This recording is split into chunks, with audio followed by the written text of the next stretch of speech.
And welcome back to the Engine Builder Show. In today's episode, Gabe will be sharing to you what effective strategic planning looks like for entrepreneurs. As always, the show is brought to you by Business Marketing Engine. If you want to up and improve your business, please check out businessmarketingengine.com. Now I'll give the floor to Gabe. Hey, Gabe, good morning. Good morning. Thank you, Jethro. And good morning, everyone. Thank you for taking time to tune in today. I always appreciate just seeing the comments and the likes and the engagement. And as always, ask any questions that you have. You can put those in the comments. If I catch them live, I will reply to them, of course, and if I can in the middle of the episode here. And if not, I will definitely come back and shoot you a message, or one of the team will follow up. So I just appreciate you taking time with us today. And I wanted to share something that I think probably a portion of you will already know and understand, and others of you maybe went through the same kind of journey I did as it relates to strategic planning. And I know we're coming up on the end of the year. We've got like a month left of when this when we're recording this here. But I remember over the years I have tried to do like year-long strategic plans or 3-year plans or 5-year plans. I know those were really popular for a while, not so much anymore, I think, overall, which is good. But I know that that's something that people, have probably heard of, like, you need a, business plan. You need to have a strategic plan for the year or for 3 years. I've seen people set these really long timelines of here's what you need to plan to do over the course of the next year or 2 years or 3 years or beyond, like I said. And while I do agree that it's great to kind of vision cast and dream and just kind of throw ideas out of where you want to be in the coming years, I think that's great to set that vision and just dream about those things and just kind of keep your mind open to it. What I realized is that actually building even a 1-year strategic plan is a giant waste of time. And I'll explain kind of how I got there and what I realized, or how I realized that. I about 2 years ago, I was working with somebody and they were convinced that doing a year-long strategic plan was really important. And so we took time to go through the plan. We defined these metrics we wanted, the goals we were going to hit, what revenue was supposed to be. And it took probably, I don't know, 3 days, 4 days total for me and my leadership team. So another few of us. So it ended up being pretty time consuming and expensive from a time standpoint, and obviously, and money paid for salaries and things like that. But we spent a few days building this plan. And by the time we got done, I felt really frustrated. I felt like I had wasted my time and I didn't even know what the point of it was. Like it had become such a drawn out process that for me as an entrepreneur, I was like, there's no point in this. This is stupid. I can't believe I wasted time on this.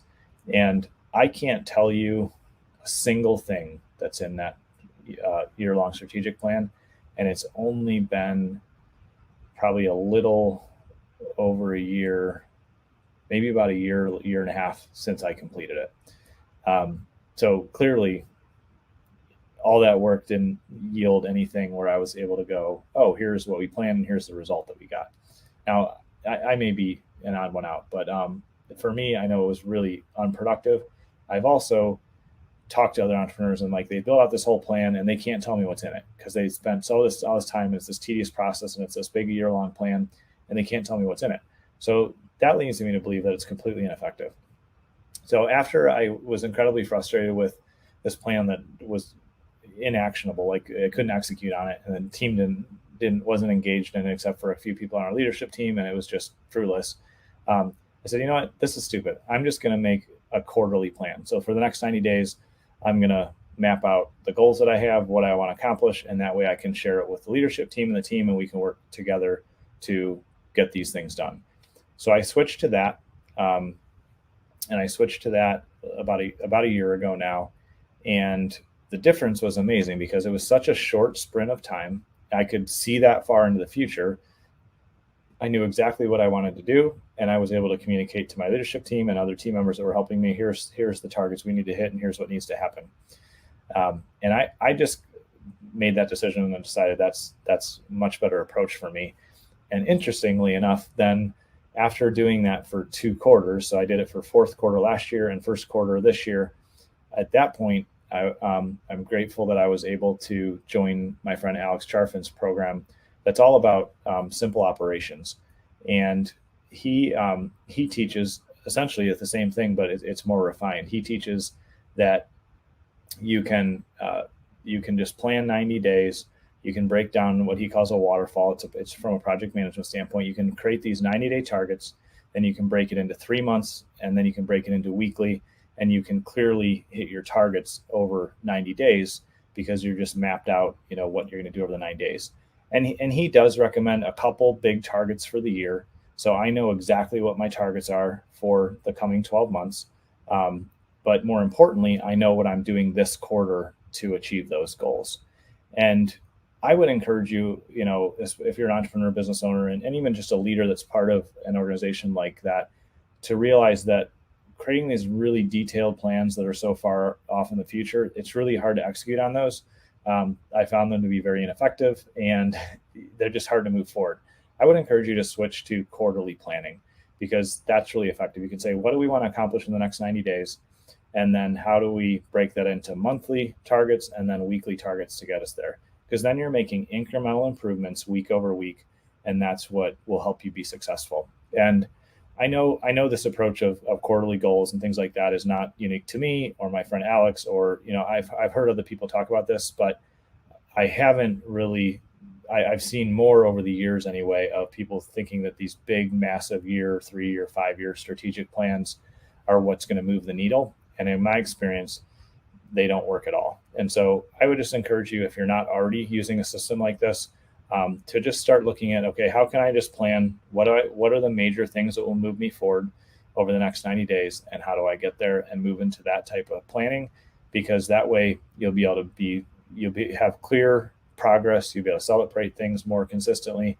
And you won't be planning for a year from today when you don't know what your business is going to be like a year from today. Like, look at what we've gone through as a world in the last almost 2 years. Nobody predicted that, and we've had to pivot and adjust and make changes.